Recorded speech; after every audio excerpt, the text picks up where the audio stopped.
రాష్ట్రంలో అనేక జిల్లాల్లో ఉధృతమైన వర్షాలు, అతి భారీ వర్షాలు కురిసిన కారణంగా రాష్ట్రమంతా ఈ వర్షాలకి అతలకుతలమవుతుంది.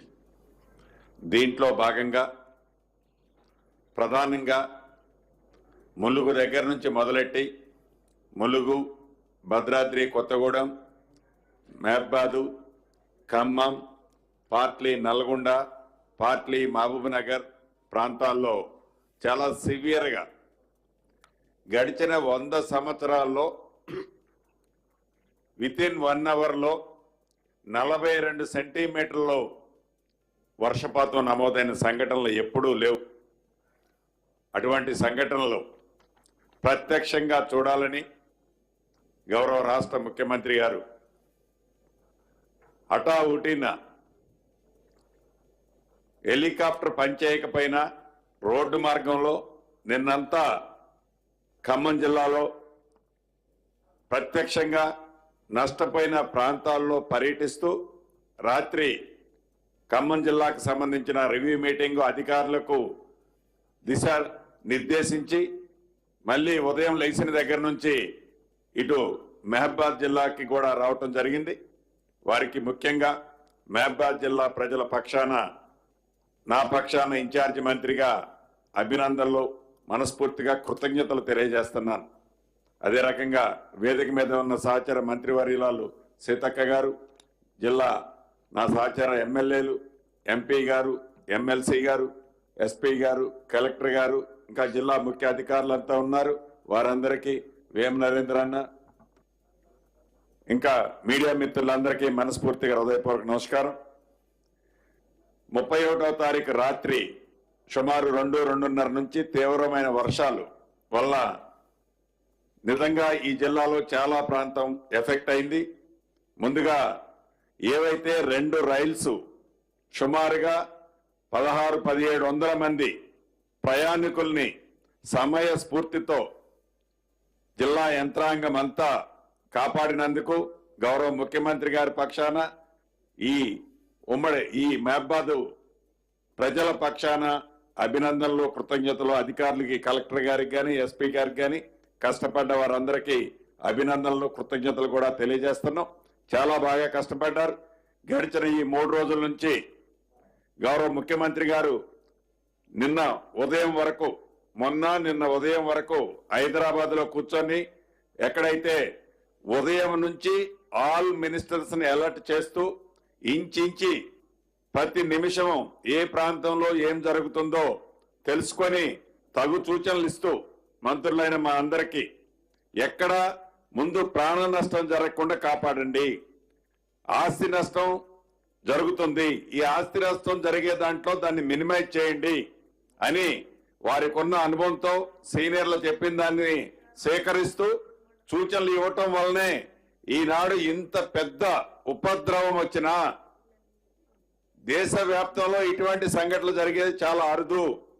ఇటువంటి సంఘటన జరిగినా తక్కువ ప్రాణ నష్టంతో ఈనాడు ఈ ప్రభుత్వ యంత్రాంగం కష్టపడి పనిచేయబట్టే ఇది తక్కువ ప్రాణ నష్టంతో ఇవాళ మనం ఉండగలిగాం.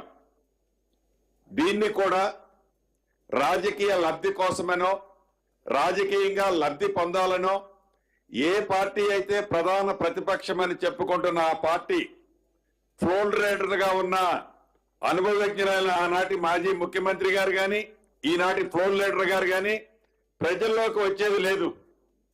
ఇక వారికి సంబంధించిన మిగతా బ్యాచ్లు ఉన్నాయి, ఆనాటి మాజీ మంత్రులు, ప్రజల్లోకి వచ్చేది లేదు. దొంగల పడ్డ 6 నెలలకి కుక్కల మురిగిని అన్నట్లు 3 రోజులైతే ఈ సంఘటనలు జరిగి ఈ రోజు అక్కడక్కడ వెళ్ళి ఏదో రాజకీయ లబ్ధి కోసం మాట్లాడటం తప్ప తగు సూచనలో, సలహాలో, ఈ ఉన్న విపత్తు పరిస్థితుల్లో ప్రజలను కాపాడే దాంట్లోనో సూచనలు ఇవ్వకుండా మేమున్నప్పుడు ఇది చేశాం, వారున్నప్పుడు ఇటువంటి సందర్భం ఎప్పుడూ రాలే.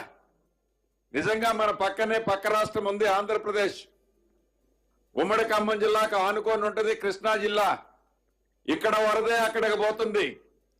ఈ ఖమ్మం జిల్లాలో కానీ మహబూబాబాద్ జిల్లాలో కానీ జరిగిన నష్టాన్ని అటు కృష్ణా జిల్లాతో పోల్చుకుంటే వాళ్ళకి రెండు కళ్ళు ఉన్నాయి. ప్రధాన ప్రతిపక్షం అని చెప్పే నాయకులకి కానీ వాళ్ళ తొత్తులకు కానీ అక్కడ ఇక్కడ కంపేర్ చేస్తే ఎక్కడ ఎక్కువ నష్టం జరిగిందో ఇప్పటికైనా కనపడుద్ది. వాళ్ళకి రాజకీయ విమర్శ చేయాలని చేస్తున్నారే తప్ప ఎప్పుడైనా గతంలో ఇటువంటి సందర్భాలు వచ్చినప్పుడు వారు పరిపాలించిన 10 సంవత్సరాలలో ఏనాడైనా ఆనాటి ముఖ్యమంత్రి ప్రత్యక్షంగా వచ్చి ఎవరైతే ప్రజలు ఇబ్బంది పడుతున్నారో, ఎవరైతే ప్రజల కష్టాల్లో ఉన్నారో కనీసం డబ్బు లేకపోతే ఈపోయారు, సాయం చేయకపోతే చేయిపోయారు, నేనున్నా అండగా అని అన్న సందర్భాలు ఏనాడు లేవు.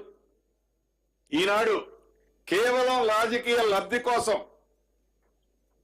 కేవలం వారి స్వలాభం కోసం మాట్లాడుతున్నారే తప్ప ప్రజల క్షేమం కోసమో, ప్రజలకు జరిగిన నష్టంలో కష్టంలో ఈ ప్రభుత్వానికి మంచి సూచనలు ఇస్తే తప్పకుండా బేషిజాలకు పోకుండా ఈ ప్రభుత్వం తీసుకుంటది అని అనేక సందర్భంలో గౌరవ ముఖ్యమంత్రి గారు, మంత్రులు మేము చెప్పాం. సూచనలు సలహాలు కాదు, మైక్ దొరికితే చాలు అధికార పార్టీ మీద యుద్ధం ప్రకటించినట్లు నోటికే పదాలు వస్తే ఆ పదాలు వాళ్ళు మాట్లాడుతున్నారు. వాళ్ళకి సంబంధించిన కొద్ది మందితో అది నోటికి పట్టరాని భాషతో మాట్లాడిపిస్తున్నారు. నిజంగా దురదృష్టకరం, చాలా బాధాకరం.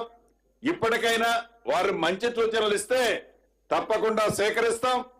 గౌరవ ముఖ్యమంత్రి గారు నిన్న ఇయ్యాల చెప్తున్నారు, ఏవైతే వారి దగ్గర గత ప్రభుత్వంలో ప్రజల సొమ్ము కొల్లగొట్టి దాచుకున్న డబ్బుందో ఆ డబ్బులో 1000 కోట్లు 2000 కోట్లు సీఎం నిధులకు ఇస్తే తప్పకుండా వాటికి మేమింత కలిపి ప్రజలకు సేవ చేయడానికి ఈ ప్రభుత్వం ఉందని ఆ దిశగా ఆలోచించాలని కూడా వారిని కోరుకుంటూ, అధికారులకు ఇందాక ముఖ్యమంత్రి గారు అన్ని సూచనలు సలహాలు ఇస్తారు.